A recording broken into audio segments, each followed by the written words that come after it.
Welcome. Thank you for joining us. I'm here today with Roland Cloutier.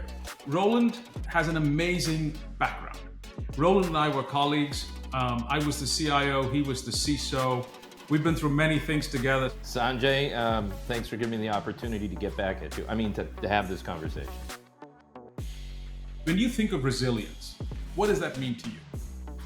When I talk about resilience, I'm talking about the ability for the entire business value chain to be successful, right? Like from the time we imaginate things to we develop it, to we manufacture it, to we market it, to we sell it, to we support it with the customers, to the time that we monetize it and start the whole life cycle over. Those are all independent, parts of a very large value chain. And in order for our organizations to work effectively and meet their goals, they all have to work. So resiliency to me is a resiliency in the people, the resiliency in the business operations, in the technology infrastructure.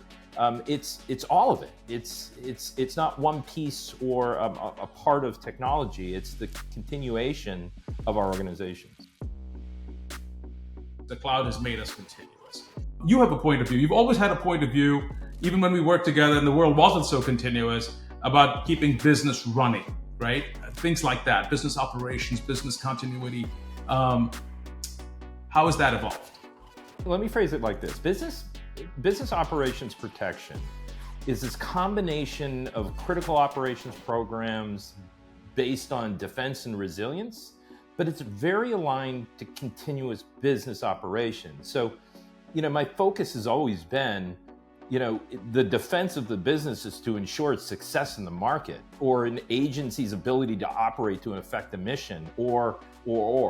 So I think the combination of those worlds really combine well when we're talking about how do I ensure the resiliency of the capability to deliver what we've committed to market. And that's what I've always based my programs on. And whether it's the cyber defensive operations or financial crimes defense or any of the programs we're trying to achieve, is to ensure that we've done the right things by the customer, by the consumer, and by the shareholders. We live in a world where resilience is becoming paramount for the existence of businesses. I'm sure there's going to be a lot of CEOs, CISOs, CIOs who watch our segment. Is there any final words, 2 or 3 things you want to leave them with? If I were to give anybody advice, I think it would be these 3 things. First is understand your digital ecosystem. It changes probably daily or weekly or monthly, but that's okay. Have the team keep on top of it. But if you don't understand what your value chain looks like and how it goes in and out of your environment on a consistent basis, you can't catch up.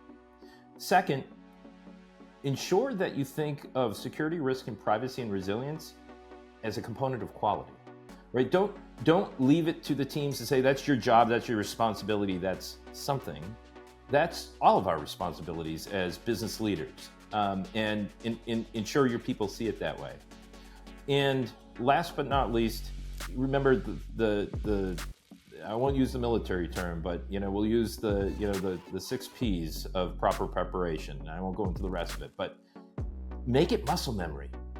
Train, practice, and from the board down to individual contributors, everyone should be aware of their accountability and responsibility when bad things happen, and you'll come through on the other side a heck of a lot better. Awesome. That's great advice.